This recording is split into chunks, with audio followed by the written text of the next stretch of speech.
أعوذ بالله من الشيطان الرجيم.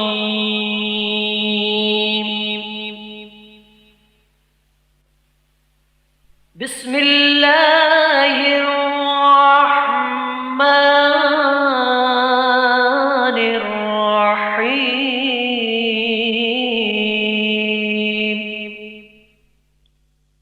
سونک انٹرپرائزز پیش کرتے ہیں ایک اور نصیحت آموز دینی کیسٹ، روزہ ہم سے کیا مطالبہ کرتا ہے۔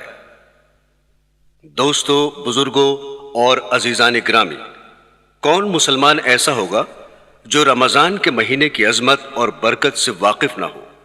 اللہ تعالیٰ نے یہ مہینہ اپنی عبادت کے لیے بنایا ہے، اور نہ معلوم کیا کیا رحمتیں اللہ تعالیٰ اس مہینے میں اپنے بندوں کی طرف مبذول فرماتے ہیں۔ ہم اور آپ ان رحمتوں کا تصور بھی نہیں کر سکتے۔ اس مہینے کے اندر بعض اعمال ایسے ہیں جن کو ہر مسلمان جانتا ہے اور اس پر عمل بھی کرتا ہے۔ مثلا اس ماہ میں روزے فرض ہیں۔ الحمدللہ مسلمانوں کو روزہ رکھنے کی توفیق ہو جاتی ہے، اور تراویح کے بارے میں معلوم ہے کہ یہ سنت ہے اور مسلمانوں کو اس میں شرکت کی سعادت حاصل ہو جاتی ہے۔ لیکن اس وقت ایک اور پہلو کی طرف توجہ دلانا چاہتا ہوں۔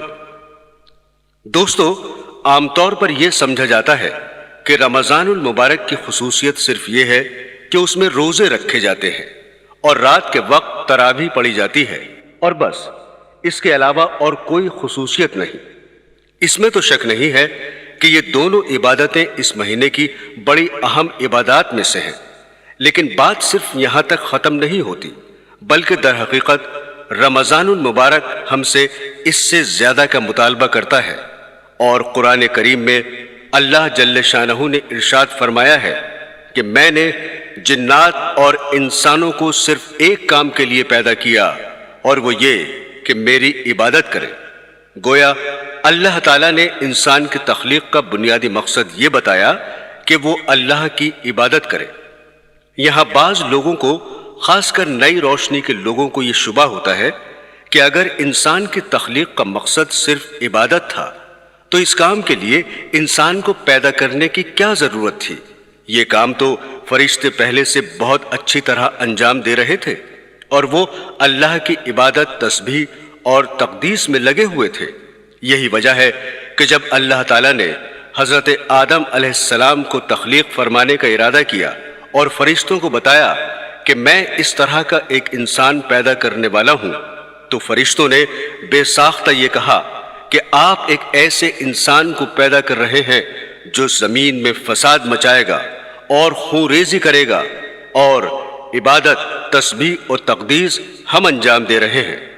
اسی طرح آج بھی اعتراض کرنے والے یہ اعتراض کر رہے ہیں کہ اگر انسان کی تخلیق کا مقصد صرف عبادت ہوتا تو اس کے لیے انسان کو پیدا کرنے کی ضرورت نہیں تھی۔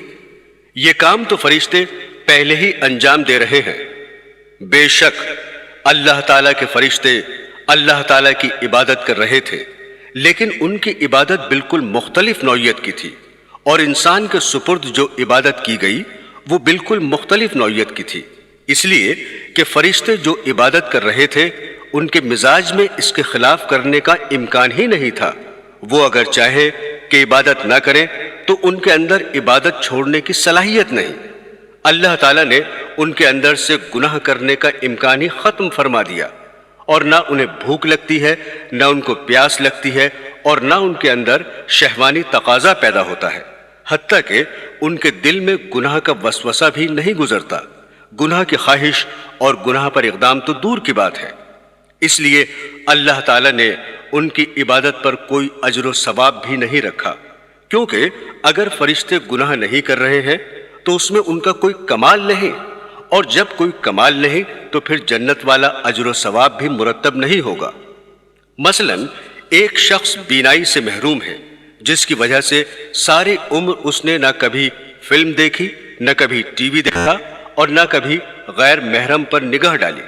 بتائیے کہ ان گناہوں کے نہ کرنے میں اس کا کیا کمال ظاہر ہوا؟ اس لیے کہ اس کے اندر ان گناہوں کے کرنے کی صلاحیت ہی نہیں ہے۔ لیکن ایک دوسرا شخص جس کی بینائی بالکل ٹھیک ہے، جو چیز چاہے دیکھ سکتا ہے، لیکن دیکھنے کی صلاحیت موجود ہونے کے باوجود جب کسی غیر محرم کی طرف دیکھنے کا تقاضا دل میں پیدا ہوتا ہے وہ فوراً اللہ تعالیٰ کے خوف سے نگاہ نیچی کر لیتا ہے۔ اب بظاہر دونوں گناہوں سے بچ رہے ہیں، لیکن دونوں میں زمین آسمان کا فرق ہے۔ پہلا شخص بھی گناہ سے بچ رہا ہے اور دوسرا شخص بھی گناہ سے بچ رہا ہے، لیکن پہلے شخص کا گناہ سے بچنا کوئی کمال نہیں اور دوسرے شخص کا گناہ سے بچنا کمال ہے۔ لہٰذا اگر ملائکہ صبح سے شام تک کھانا نہ کھائیں تو یہ کوئی کمال نہیں، اس لیے کہ انہیں بھوک ہی نہیں لگتی اور انہیں کھانے کی حاجت ہی نہیں، لہٰذا ان کے نہ کھانے پر کوئی اجر و ثواب بھی نہیں۔ لیکن انسان ان تمام حاجتوں کو لے کر پیدا ہوا ہے، لہٰذا کوئی انسان کتنے ہی بڑے سے بڑے مقام پر پہنچ جائے، حتیٰ کہ سب سے اعلیٰ مقام یعنی نبوت پر پہنچ جائے، تب بھی وہ کھانے پینے سے مستثنی نہیں ہو سکتا۔ چنانچہ کفار نے انبیاء پر یہی اعتراض کیا جس کے بارے میں قرآن پاک میں ارشاد ہوا، یہ رسول کیسے ہیں جو کھانا بھی کھاتے ہیں اور بازاروں میں چلتے پھرتے بھی ہیں۔ تو برادران اسلام، کھانے کا تقاضا انبیاء کے ساتھ بھی لگا ہوا ہے۔ اب اگر انسان کو بھوک لگ رہی ہے لیکن اللہ کے حکم کی وجہ سے کھانا نہیں کھا رہا ہے تو یہ کمال کی بات ہے۔ اس لیے اللہ تعالیٰ نے فرشتوں سے فرمایا کہ میں ایک ایسی مخلوق پیدا کر رہا ہوں جس کو بھوک بھی لگے گی، پیاس بھی لگے گی اور اس کے اندر شہوانی تقاضے بھی پیدا ہوں گے اور گناہ کرنے کے دائیں بھی ان کے اندر پیدا ہوں گے، لیکن جب گناہ کا دائیں پیدا ہوگا اس وقت وہ مجھے یاد کر لے گا اور مجھے یاد کر کے اپنے نفس کو اس گناہ سے بچا لے گا۔ اس کی یہ عبادت اور گناہ سے بچنا ہمارے یہاں قدر و قیمت رکھتا ہے، اور جس کا اجر و ثواب اور بدلہ دینے کے لیے ہم نے جنت تیار کر رکھی ہے، اس لیے کہ اس کے دل میں داعیہ اور تقاضا ہو رہا ہے اور خواہشات پیدا ہو رہی ہیں اور گناہ کے محرکات سامنے آ رہے ہیں، لیکن یہ انسان ہمارے خوف اور ہماری عظمت کے تصور سے اپنی آنکھ کو گناہ سے بچا لیتا ہے، اپنے کان کو گناہ سے بچا لیتا ہے، اپنی زبان کو گناہ سے بچا لیتا ہے اور گناہوں کی طرف اٹھتے ہوئے قدموں کو روک لیتا ہے تاکہ میرا اللہ مجھ سے ناراض نہ ہو جائے۔ یہ عبادت فرشتوں کے بس میں نہیں تھی، اس عبادت کے لیے انسان کو پیدا کیا گیا۔ برادران اسلام، حضرت یوسف علیہ السلام کو جو فتنہ زلیخا کے مقابلے میں پیش آیا، کون مسلمان ایسا ہے جو اس کو نہیں جانتا؟ قرآن کریم کہتا ہے کہ زلیخا نے حضرت یوسف علیہ السلام کو گناہ کی دعوت دی۔ اس وقت زلیخا کے دل میں بھی گناہ کا خیال پیدا ہوا اور حضرت یوسف علیہ السلام کے دل میں بھی گناہ کا خیال آ گیا۔ عام لوگ تو اس سے حضرت یوسف علیہ السلام پر اعتراض اور ان کی تنقیص بیان کرتے ہیں، حالانکہ قرآن کریم یہ بتلانا چاہتا ہے کہ گناہ کا خیال آ جانے کے باوجود اللہ تعالیٰ کے خوف اور ان کی عظمت کے استحضار سے اس گناہ کے خیال پر عمل نہیں کیا اور اللہ تعالیٰ کے حکم کے آگے سر تسلیم خم کر لیا۔ لیکن اگر گناہ کا خیال بھی دل میں نہ آتا اور گناہ کرنے کی صلاحیت ہی نہ ہوتی اور گناہ کا تقاضا ہی پیدا نہ ہوتا تو پھر 1000 مرتبہ زلیخا گناہ کی دعوت دے، پھر تو کمال کی کوئی بات نہیں تھی۔ کمال تو یہی تھا کہ گناہ کی دعوت دی جا رہی ہے، ماحول بھی موجود ہے، حالات بھی سازگار ہیں اور دل میں خیال بھی آ رہا ہے، لیکن ان سب چیزوں کے باوجود اللہ کے حکم کے آگے سر تسلیم خم کر کے فرمایا کہ معاذ اللہ، میں اللہ کی پناہ چاہتا ہوں۔ یہ عبادت ہے جس کے لیے اللہ تعالیٰ نے انسان کو پیدا فرمایا۔ جب انسان کا مقصد تخلیق عبادت ہے تو اس کا تقاضا یہ تھا کہ جب انسان دنیا میں آئے تو صبح سے لے کر شام تک عبادت کے علاوہ کوئی اور کام نہ کرے اور اس کو دوسرے کام کرنے کی اجازت نہ ہونی چاہیے۔ چنانچہ دوسری جگہ قرآن کریم نے فرمایا ہے کہ اللہ تعالیٰ نے مومنوں سے ان کی جانیں اور ان کے مال خرید لیے اور اس کا معاوضہ یہ مقرر فرمایا کہ آخرت میں ان کو جنت ملے گی۔ جب ہماری جانیں بک چکی ہیں تو یہ جانیں جو ہم لیے بیٹھے ہیں وہ ہماری نہیں ہیں بلکہ بکا ہوا مال ہے، اس کی قیمت لگ چکی ہے۔ جب یہ جان اپنی نہیں ہے تو اس کا تقاضا یہ تھا کہ اس جان اور جسم کو سوائے اللہ کی عبادت کے دوسرے کام میں نہ لگایا جائے۔ لہٰذا اگر ہمیں اللہ تعالیٰ کی طرف سے یہ حکم دیا جاتا ہے کہ تمہیں صبح سے شام دوسرے کام کرنے کی اجازت نہیں، بس صرف سجدے میں پڑے رہا کرو اور اللہ اللہ کیا کرو، دوسرے کاموں کی اجازت نہیں، نہ کمانے کی اجازت ہے نہ کھانے کی اجازت ہے، تو یہ حکم انصاف کے خلاف نہ ہوتا، اس لیے کہ پیدا ہی عبادت کے لیے کیا گیا۔ لیکن قربان جائیے ایسے خریدار پر کہ اللہ تعالیٰ نے ہماری جان و مال کو خرید بھی لیا اور اس کی قیمت بھی پوری لگا دی، یعنی جنت، پھر وہ جان و مال ہمیں واپس بھی لوٹا دیا کہ یہ جان و مال تم اپنے پاس رکھ لو، اور ہمیں اس بات کی اجازت دی کہ کھاؤ پیو کماؤ اور دنیا کے کاروبار کرو، بس 5 وقت کی نماز پڑھ لیا کرو اور فلاں فلاں چیزوں سے پرہیز کرو، باقی جس طرح چاہو کرو۔ یہ اللہ تعالیٰ کی عظیم رحمت اور عنایت ہے۔ لیکن دوستو، جائز کرنے کا نتیجہ کیا ہوتا ہے؟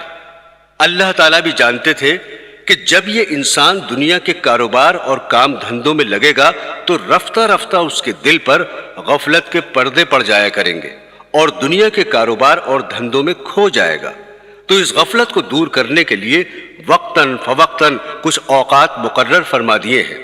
ان میں سے ایک رمضان المبارک کا مہینہ ہے، اس لیے کہ سال کے 11 مہینے تو آپ تجارت میں، زراعت میں، مزدوری میں اور دنیا کے کاروبار اور دھندوں میں کھانے کمانے اور ہنسنے بولنے میں لگے رہے، اور اس کے نتیجے میں دلوں پر غفلت کا پردہ پڑنے لگتا ہے۔ اس لیے ایک مہینہ اللہ تعالیٰ نے اس کام کے لیے مقرر فرما دیا کہ اس مہینے میں تم اپنے اصل مقصد تخلیق یعنی عبادت کی طرف لوٹ کر آؤ، جس کے لیے تمہیں دنیا میں بھیجا گیا اور جس کے لیے تمہیں پیدا کیا گیا۔ اس ماہ میں اللہ کی عبادت میں لگو اور 11 مہینے تک تم سے جو گناہ سرزد ہوئے ہیں ان کو بخشواؤ، اور دل کی صلاحیتوں پر جو میل آ چکا ہے اس کو دھلواؤ، اور دل میں جو غفلت کے پردے پڑ چکے ہیں ان کو اٹھواؤ۔ اس کام کے لیے ہم نے یہ مہینہ مقرر کیا ہے۔ ایک حدیث ہے، حضرت سلمان رضی اللہ تعالیٰ عنہ کہتے ہیں کہ نبی کریم صلی اللہ علیہ وسلم نے شعبان کی آخری تاریخ میں ہم لوگوں کو واعظ فرمایا کہ تمہارے اوپر ایک مہینہ آ رہا ہے جو بہت بڑا مہینہ ہے، بہت مبارک مہینہ ہے۔ اس میں ایک رات ہے شب قدر جو ہزاروں مہینوں سے بڑھ کر ہے۔ اللہ تعالیٰ نے اس کے روزے کو فرض فرمایا اور اس کے رات کے قیام یعنی تراویح کو ثواب کی چیز بنایا ہے۔ جو شخص اس مہینے میں کسی نیکی کے ساتھ اللہ کا قرب حاصل کرے، ایسا ہے جیسا کہ غیر رمضان میں فرض ادا کیا، اور جو شخص اس مہینے میں کسی فرض کو ادا کرے وہ ایسا ہے جیسا کہ غیر رمضان میں 70 فرض ادا کرے۔ یہ مہینہ صبر کا ہے اور صبر کا بدلہ جنت ہے، اور یہ مہینہ لوگوں کے ساتھ غمخواری کرنے کا ہے۔ اس مہینے میں مومن کا رزق بڑھا دیا جاتا ہے۔ جو شخص کسی روزہ دار کا روزہ افطار کرائے اس کے لیے گناہوں کے معاف ہونے اور آگ سے خلاصی کا سبب ہوگا، اور روزہ دار کے ثواب کی مانند اس کو ثواب ہوگا، مگر اس روزہ دار کے ثواب سے کچھ کم نہیں کیا جائے گا۔ صحابہ نے عرض کیا، یا رسول اللہ، ہم میں سے ہر شخص تو اتنی وسعت نہیں رکھتا کہ روزہ دار کو افطار کرائے۔ تو آپ صلی اللہ علیہ وسلم نے فرمایا کہ پیٹ بھر کھلانے پر موقوف نہیں، یہ ثواب تو اللہ جل شانہ ایک کھجور سے کوئی افطار کرا دے یا ایک گھونٹ پلا دے یا ایک گھونٹ لسی پلا دے، اس پر بھی مرحمت فرماتے ہیں۔ یہ ایسا مہینہ ہے کہ اس کا اول حصہ اللہ کی رحمت ہے اور درمیانی حصہ مغفرت ہے اور آخری حصہ آگ سے آزادی ہے۔ جو شخص اس مہینے میں ہلکا کر دے اپنے غلام و خادم کے بوجھ کو، حق تعالی جل شانہ اس کی مغفرت فرماتے ہیں اور آگ سے آزادی فرماتے ہیں۔ اور 4 چیزوں کی اس میں کثرت رکھا کرو، جن میں سے 2 چیزیں اللہ تعالیٰ کی رضا کے واسطے اور دو چیزیں ایسی ہیں کہ جن سے تمہیں چارہ کار نہیں۔ پہلی دو چیزیں جن سے تم اپنے رب کو راضی کرو وہ کلمہ طیبہ اور استغفار کی کثرت ہے، اور دوسری دو چیزیں یہ ہیں کہ جنت کی طلب کرو اور آگ سے پناہ مانگو۔ جو شخص کسی روزہ دار کو پانی پلائے، حق تعالیٰ قیامت کے دن میری حوض سے اس کو ایسا پانی پلائیں گے جس کے بعد جنت میں داخل ہونے تک پیاس نہیں لگے گی۔ عزیزان گرامی، لفظ رمضان میم کے سکون کے ساتھ ہم غلط استعمال کرتے ہیں۔ صحیح لفظ رمضان میم کے زبر کے ساتھ ہے، اور رمضان کے لوگوں نے بہت سے معنی بیان کیے ہیں، لیکن اصل عربی زبان میں رمضان کے معنی ہے جھلسا دینے والا اور جلا دینے والا، اور اس ماہ کا یہ نام اس لیے رکھا گیا کہ سب سے پہلے جب اس ماہ کا نام رکھا جا رہا تھا اس سال یہ مہینہ شدید جھلسا دینے والا گرمی میں آیا تھا، اس لیے لوگوں نے اس کا نام رمضان رکھ دیا۔ لیکن علماء نے فرمایا کہ اس ماہ کو رمضان اس لیے کہا جاتا ہے کہ اس مہینے میں اللہ تعالیٰ اپنی رحمت سے، اپنے فضل و کرم سے بندوں کے گناہوں کو جھلسا دیتے ہیں، جلا دیتے ہیں۔ اس مقصد کے لیے اللہ تعالیٰ نے یہ مہینہ مقرر فرمایا۔ 11 مہینے دنیاوی کاروبار، دنیاوی دھندوں میں لگے رہنے کے نتیجے میں غفلتیں دل پر چھا گئیں، اور اس عرصے میں جن گناہوں اور خطاؤں کا ارتکاب ہوا ان کو اللہ تعالیٰ کے حضور حاضر ہو کر انہیں بخشوا لو، اور غفلت کے پردوں کو دل سے اٹھا دو تاکہ زندگی کا ایک نیا دور شروع ہو جائے۔ اس لیے قرآن کریم نے فرمایا کہ یہ روزے تم پر اس لیے فرض کیے گئے ہیں تاکہ تمہارے اندر تقوی پیدا ہو جائے۔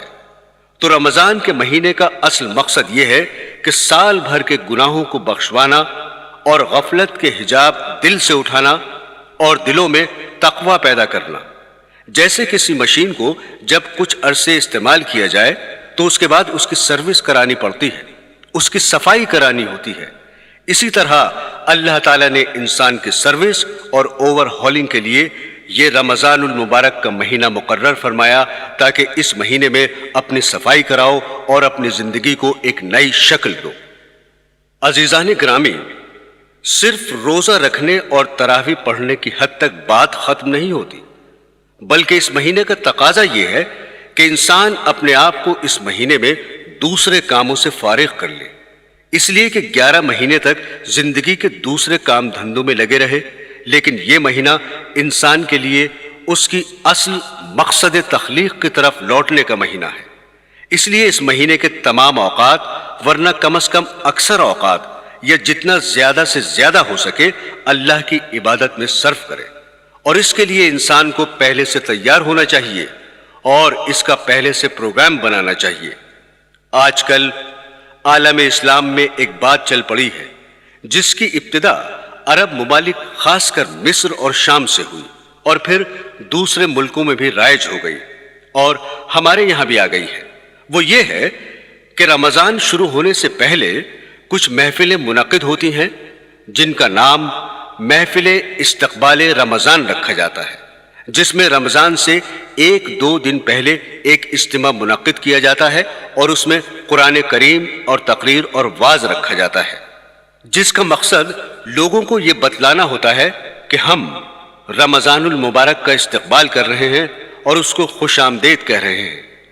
رمضان المبارک کے استقبال کا یہ جذبہ بہت اچھا ہے، لیکن یہی اچھا جذبہ جب آگے بڑھتا ہے تو کچھ عرصے کے بعد بدعت کی شکل اختیار کر لیتا ہے۔ چنانچہ بعض جگہوں پر اس استقبال کی محفل نے بدعت کی شکل اختیار کر لی، لیکن رمضان المبارک کا اصل استقبال یہ ہے کہ رمضان آنے سے پہلے اپنے نظام الاوقات بدل کر ایسا بنانے کی کوشش کرو کہ اس میں زیادہ سے زیادہ وقت اللہ جل شانہ کی عبادت میں صرف ہو۔ رمضان کا مہینہ آنے سے پہلے یہ سوچو کہ یہ مہینہ آ رہا ہے، کس طرح میں اپنی مصروفیات کو کم کر سکتا ہوں۔ اس مہینے میں اگر کوئی شخص اپنے آپ کو عبادت کے لیے فارغ کر لے تو سبحان اللہ، اور اگر کوئی شخص اپنے آپ کو فارغ نہیں کر سکتا تو پھر یہ دیکھیے کہ کون کون سے کام ایک ماہ کے لیے چھوڑ سکتا ہوں، ان کو چھوڑے اور کن مصروفیات کو کم کر سکتا ہوں ان کو کم کرے، اور جن کاموں کو رمضان کے بعد ملتوی کر سکتا ہے ان کو ملتوی کرے، اور رمضان کے زیادہ سے زیادہ اوقات کو عبادت میں لگانے کی فکر کرے۔ دراصل استقبال رمضان کا صحیح طریقہ یہی ہے۔ اگر یہ کام کر لیا تو انشاءاللہ رمضان المبارک کی صحیح روح اور اس کے انوار و برکات حاصل ہوں گے، ورنہ یہ ہوگا کہ رمضان المبارک آئے گا، چلا جائے گا، اور اس سے صحیح طور پر فائدہ ہم نہیں اٹھا سکیں گے۔ عزیزان گرامی، جب رمضان المبارک کو دوسرے مشاغل سے فارغ کر لیا تو اب اس فارغ وقت کو کس طرح کام میں صرف کریں؟ جہاں تک روزوں کا تعلق ہے، ہر شخص جانتا ہے کہ روزہ رکھنا فرض ہے، اور جہاں تک تراویح کا معاملہ ہے اس سے بھی ہر شخص واقف ہے، لیکن ایک پہلو کی طرف خاص طور پر متوجہ کرنا چاہتا ہوں، وہ یہ کہ الحمدللہ جس شخص کے دل میں ذرہ برابر بھی ایمان ہے، اس کے دل میں رمضان المبارک کا ایک احترام اور اس کا تقدس ہوتا ہے، جس کی وجہ سے اس کی یہ کوشش ہوتی ہے کہ اس ماہ مبارک میں اللہ کی عبادت کچھ زیادہ کرے اور کچھ نوافل زیادہ پڑھے۔ جو لوگ عام دنوں میں 5 وقت کی نماز ادا کرنے کے لیے مسجد میں آنے سے کتراتے ہیں، وہ لوگ بھی تراویح جیسی لمبی نماز میں بھی روزانہ شریک ہوتے ہیں۔ یہ سب الحمدللہ اس ماہ کی برکت ہے کہ لوگ عبادت میں، نماز میں، ذکر و اذکار اور تلاوت قرآن میں مشغول ہوتے ہیں۔ نبی کریم صلی اللہ علیہ وسلم کا ارشاد ہے کہ رمضان المبارک کی ہر شب و روز میں اللہ کے یہاں سے جہنم کے قیدی چھوڑ دیے جاتے ہیں، اور ہر مسلمان کے لیے ہر شب و روز میں ایک دعا ضرور قبول ہوتی ہے۔ برادران اسلام، نفلی نمازوں، نفلی عبادات، نفلی ذکر و اذکار اور نفلی تلاوت قرآن کریم سے زیادہ مقدم ایک اور چیز ہے جس کی طرف توجہ نہیں جاتی ہے، وہ یہ ہے کہ اس مہینے کو گناہوں سے پاک کر کے گزارنا، کہ اس ماہ میں ہم سے کوئی گناہ سرزد نہ ہو۔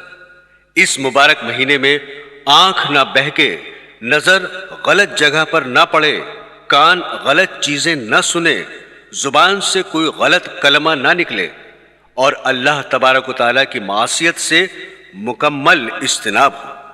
یہ مبارک مہینہ اگر اس طرح گزار لیا، پھر چاہے ایک نفلی رکعت نہ پڑھی ہو اور تلاوت زیادہ نہ کی ہو اور نہ ذکر و اذکار کیا ہو، لیکن گناہوں سے بچتے ہوئے، اللہ کی معصیت اور نافرمانی سے بچتے ہوئے یہ مہینہ گزار دیا، تو آپ قابل مبارکباد ہیں، اور یہ مہینہ آپ کے لیے مبارک ہے۔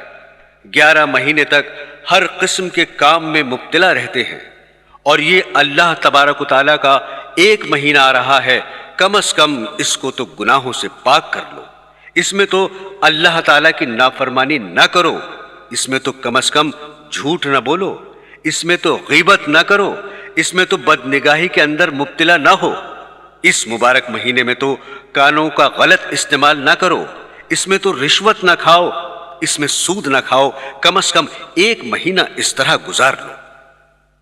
عزیزان گرامی، روزے تو ماشاءاللہ بڑے ذوق و شوق سے رکھ رہے ہیں، لیکن روزے کے کیا معنی ہیں؟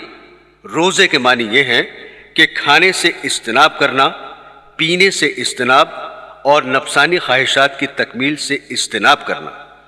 روزے میں ان تینوں چیزوں سے اجتناب ضروری ہے۔ اب یہ دیکھیں کہ یہ تینوں چیزیں ایسی ہیں جو حلال ہیں، کھانا حلال، پینا حلال، اور جائز طریقے سے زوجین کا نفسانی خواہشات کی تکمیل کرنا حلال۔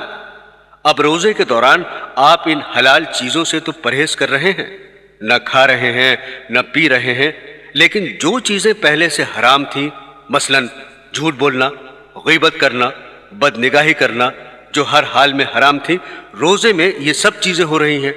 اب روزہ رکھا ہوا ہے اور جھوٹ بول رہے ہیں، روزہ رکھا ہوا ہے اور غیبت کر رہے ہیں، روزہ رکھا ہوا ہے اور بد نگاہی کر رہے ہیں، روزہ رکھا ہوا ہے لیکن وقت پاس کرنے کے لیے گندی گندی فلمیں دیکھ رہے ہیں۔ یہ کیا روزہ ہوا کہ حلال چیز تو چھوڑ دی اور حرام چیز نہیں چھوڑی؟ اس لیے حدیث شریف میں نبی کریم صلی اللہ علیہ وسلم نے فرمایا کہ اللہ تعالیٰ فرماتے ہیں جو شخص روزے کی حالت میں جھوٹ بولنا نہ چھوڑے تو مجھے اس کے بھوکا اور پیاسا رہنے کی کوئی حاجت نہیں۔ اس لیے جب جھوٹ بولنا نہیں چھوڑا جو پہلے سے حرام تھا تو کھانا چھوڑ کر اس نے کون سا بڑا کمال کیا۔ اگرچہ فقہی اعتبار سے روزہ درست ہو گیا، اگر کسی مفتی سے پوچھو گے کہ میں نے روزہ بھی رکھا تھا اور جھوٹ بھی بولا تھا تو وہ مفتی یہی جواب دے گا کہ روزہ درست ہو گیا، اس کی قضا واجب نہیں۔ لیکن اس کی قضا واجب نہ ہونے کے باوجود اس روزے کا ثواب اور برکات ملیا میٹ ہو گئی، اس واسطے کہ تم نے اس روزے کی روح حاصل نہیں کی۔ قرآن حکیم میں ارشاد باری تعالیٰ ہے کہ اے ایمان والو، تم پر روزے فرض کیے گئے جیسے پچھلی امتوں پر فرض کیے گئے۔ کیوں روزے فرض کیے گئے؟ تاکہ تمہارے اندر تقوی پیدا ہو، یعنی روزہ اصل میں اس لیے تمہارے ذمے شروع کیا گیا تاکہ اس کے ذریعے تمہارے دل میں تقوی کی شمع روشن ہو۔ اب سنیے روزے سے تقوی کس طرح پیدا ہوتا ہے۔ بعض علماء کرام نے فرمایا کہ روزے سے تقوی اس طرح پیدا ہوتا ہے کہ روزہ انسان کی قوت حیوانیہ اور قوت بہیمیہ کو توڑتا ہے۔ جب آدمی بھوکا رہے گا تو اس کی وجہ سے اس کی حیوانی خواہشات اور حیوانی تقاضے کچلے جائیں گے، جس کے نتیجے میں گناہوں پر اقدام کرنے کا داعیہ اور جذبہ سست پڑ جائے گا۔ لیکن ہمارے حضرت مولانا شاہ اشرف علی تھانوی رحمت اللہ علیہ نے فرمایا کہ صرف قوت بہیمیہ توڑنے کی بات نہیں، بلکہ بات دراصل یہ ہے کہ جب آدمی صحیح طریقے سے روزہ رکھے گا تو یہ روزہ خود تقوی کی ایک عظیم الشان سیڑھی ہے۔ اس لیے کہ تقوی کے کیا معنی ہے؟ تقوی کے معنی یہ ہیں کہ اللہ جل جلالہ کے عظمت کے استحضار سے، اس کے گناہوں سے بچنا، یعنی یہ سوچ کر کہ میں اللہ تعالیٰ کا بندہ ہوں اور اللہ تعالیٰ مجھے دیکھ رہے ہیں، اللہ تعالیٰ کے سامنے حاضر ہو کر مجھے جواب دینا ہے اور اللہ تعالیٰ کے سامنے پیش ہونا ہے۔ اس تصور کے بعد جب انسان گناہوں کو چھوڑتا ہے تو اسی کا نام تقوی ہے۔ جیسا کہ اللہ تعالیٰ فرماتے ہیں جو شخص اس بات سے ڈرتا ہے کہ مجھے اللہ تعالیٰ کے دربار میں حاضر ہونا ہے اور کھڑا ہونا ہے اور اس کے نتیجے میں وہ اپنے آپ کو ہوائے نفس اور خواہشات سے روکتا ہے، یہی تقوی ہے۔ لہذا روزہ حصول تقوی کے لیے بہترین ٹریننگ اور بہترین تربیت ہے۔ جب روزہ رکھ لیا تو آدمی پھر کیسے ہی گناہگار، خطاکار اور فاسق و فاجر ہو، جیسا بھی ہو، لیکن روزہ رکھنے کے بعد اس کی یہ کیفیت ہوتی ہے کہ سخت گرمی کا دن ہے، سخت پیاس لگی ہوئی ہے، کمرے میں اکیلا ہے، کوئی دوسرا پاس موجود نہیں اور دروازے پر کنڈی لگی ہوئی ہے اور کمرے میں فریج موجود ہے اور اس فریج میں ٹھنڈا پانی موجود ہے۔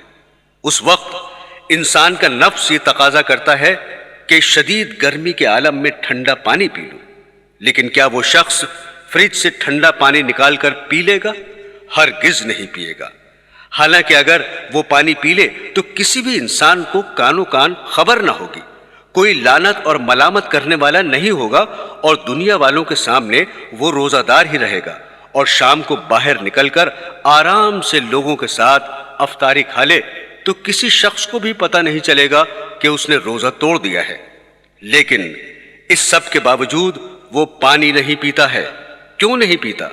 پانی نہ پینے کی اس کے علاوہ کوئی اور وجہ نہیں ہے کہ وہ یہ سوچتا ہے کہ اگرچہ کوئی مجھے نہیں دیکھ رہا ہے لیکن میرا مالک جس کے لیے میں نے روزہ رکھا ہے وہ تو مجھے دیکھ رہا ہے۔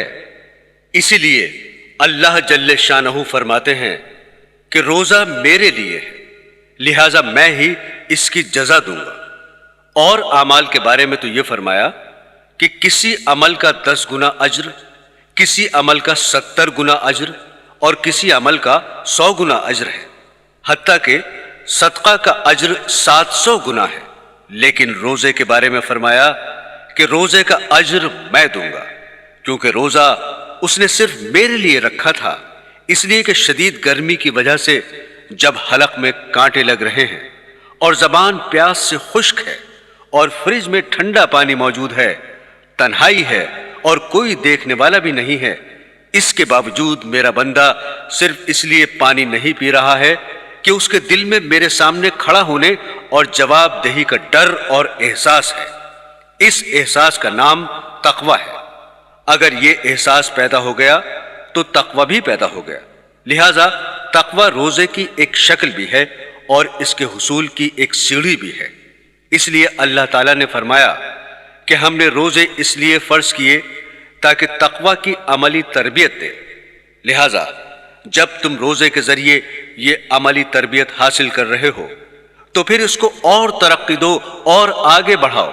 لہذا جس طرح روزے کی حالت میں شدت پیاس کے باوجود پانی پینے سے رک گئے تھے اور اللہ تعالیٰ کے خوف سے کھانا کھانے سے رک گئے تھے، اور اسی طرح جب کاروباری زندگی میں نکلو اور وہاں پر اللہ کی معصیت اور نافرمانی کا تقاضا اور داعیہ پیدا ہو تو یہاں بھی اللہ کے خوف سے اس معصیت سے رک جاؤ۔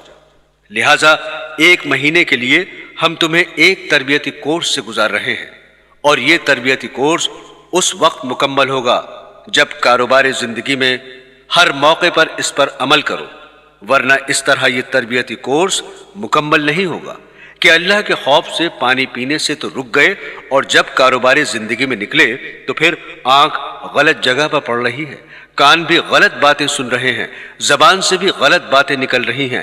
اس طرح تو یہ کورس مکمل نہیں ہوگا۔ عزیزان گرامی، جس طرح علاج ضروری ہے اسی طرح پرہیز بھی ضروری ہے۔ اللہ تعالیٰ نے روزہ اس لیے رکھوایا تاکہ تمہارے اندر تقویٰ پیدا ہو، لیکن تقویٰ اس وقت پیدا ہوگا جب اللہ کی نافرمانیوں اور معصیتوں سے پرہیز کرو گے۔ مثلا کمرے کو ٹھنڈا کرنے کے لیے آپ نے اس میں ایئر کنڈیشن لگایا، اور ایئر کنڈیشن کا تقاضا یہ ہے کہ وہ پورے کمرے کو ٹھنڈا کر دے۔ اب آپ نے اس کو آن کر دیا، لیکن ساتھ ہی اس کمرے کی کھڑکیاں اور دروازے کھول دیے۔ ادھر سے ٹھنڈک آ رہی ہے اور ادھر سے نکل رہی ہے، لہٰذا کمرہ ٹھنڈا نہیں ہوگا۔ بالکل اسی طرح یہ سوچئے کہ روزہ کا ایئر کنڈیشن تو آپ نے لگا دیا، لیکن ساتھ ہی دوسری طرف اللہ کی نافرمانی اور معصیتوں کے دروازے اور کھڑکیاں کھول دی۔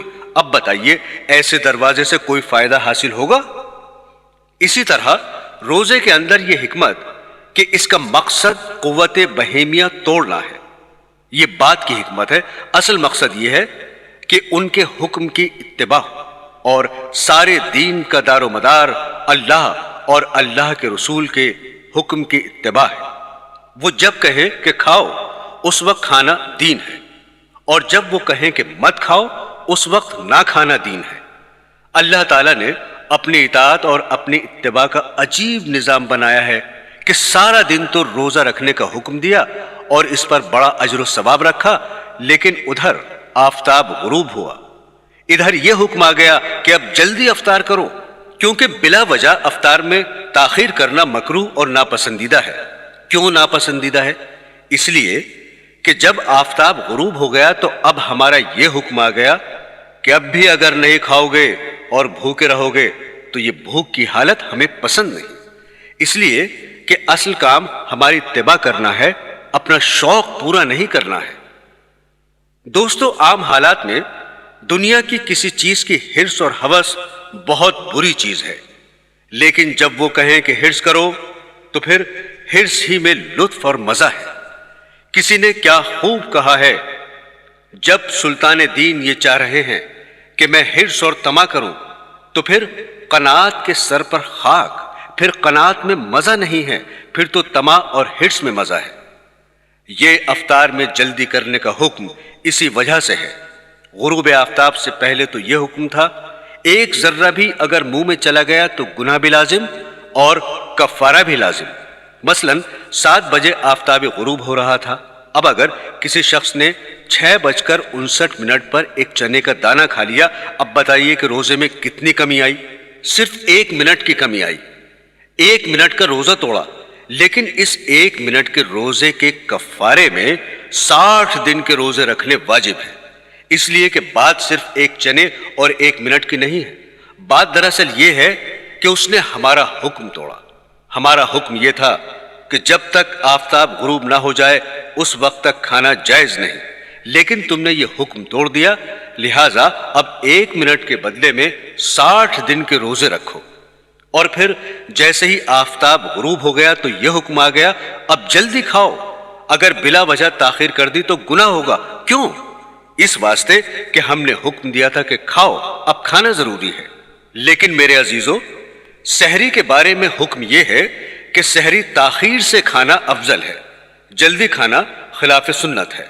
بعض لوگ رات کو 12 بجے سحری کھا کر سو جاتے ہیں، یہ خلاف سنت ہے۔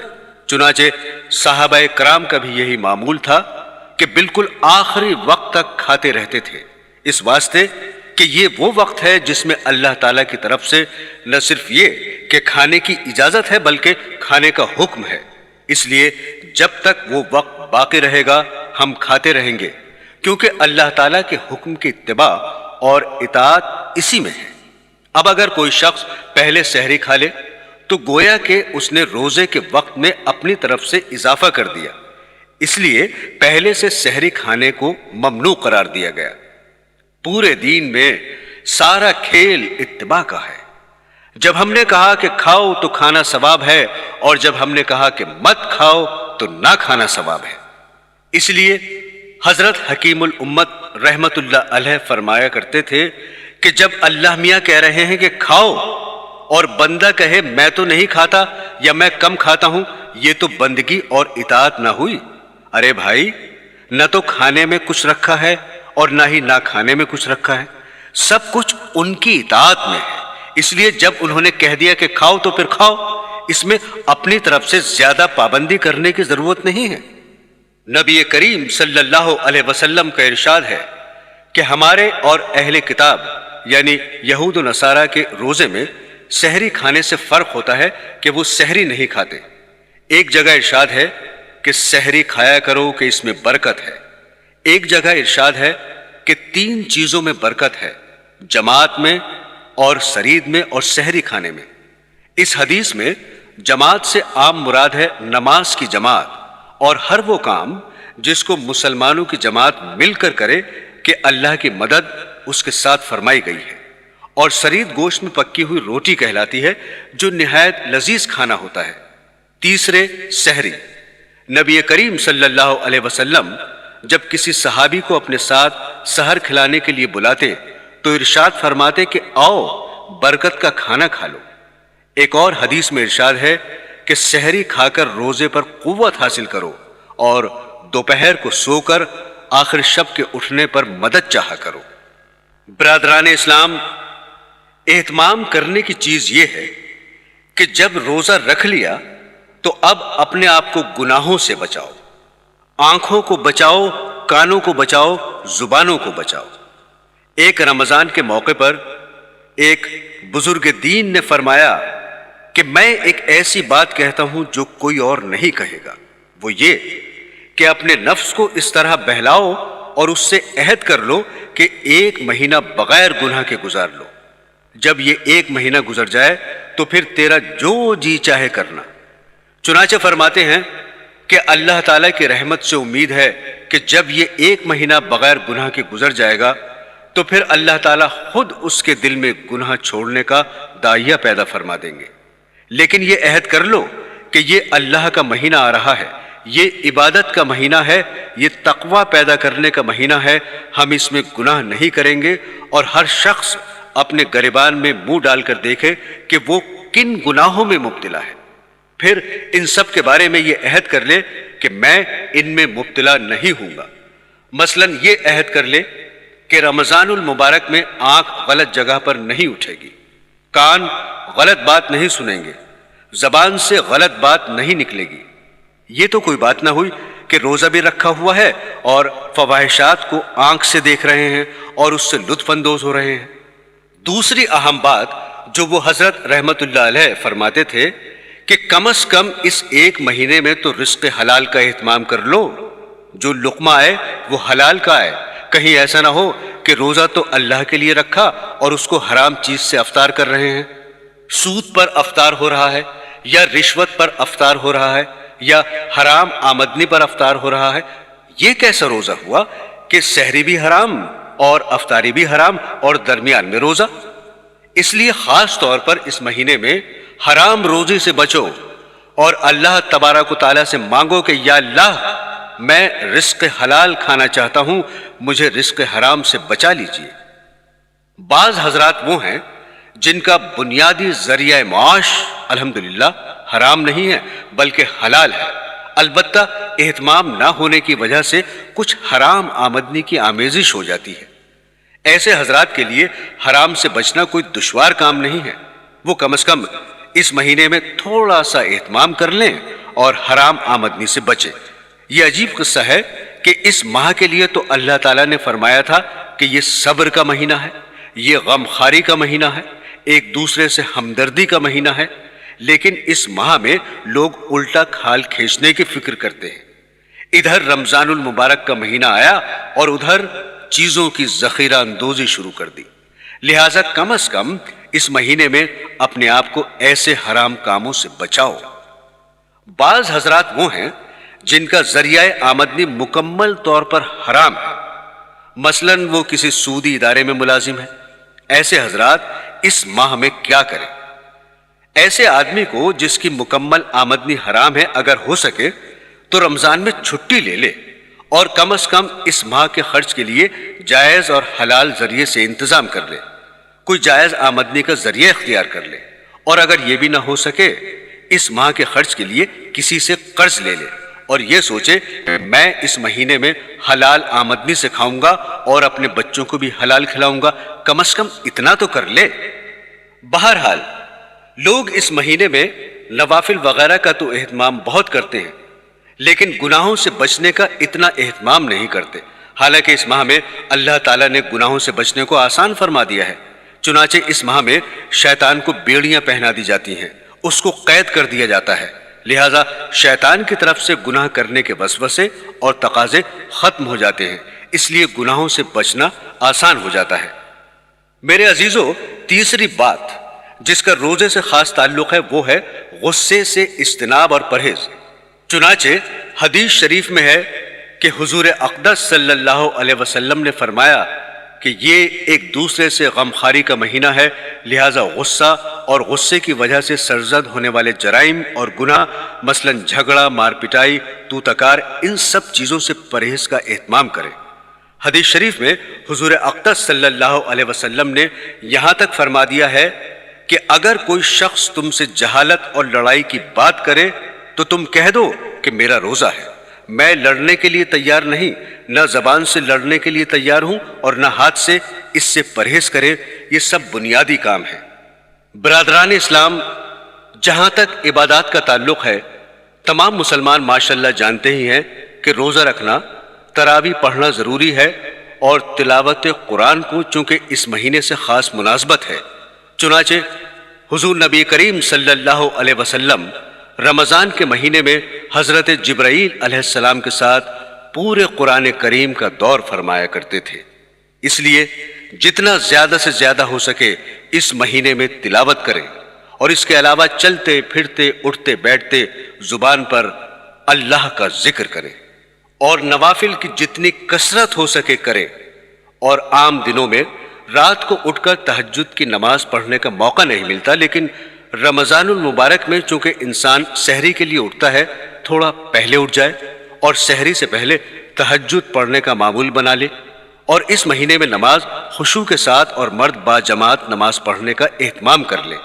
یہ سب کام تو اس ماہ میں کرنے ہی چاہیے، یہ رمضان المبارک کی خصوصیات میں سے ہیں، لیکن ان سب چیزوں سے زیادہ اہم گناہوں سے بچنے کی فکر ہے۔ اللہ تعالی ہم سب کو ان باتوں پر عمل کرنے کی توفیق عطا فرمائے اور رمضان المبارک کے انوار و برکات سے صحیح طور پر مستفید ہونے کی توفیق عطا فرمائے۔ آمین ثم آمین۔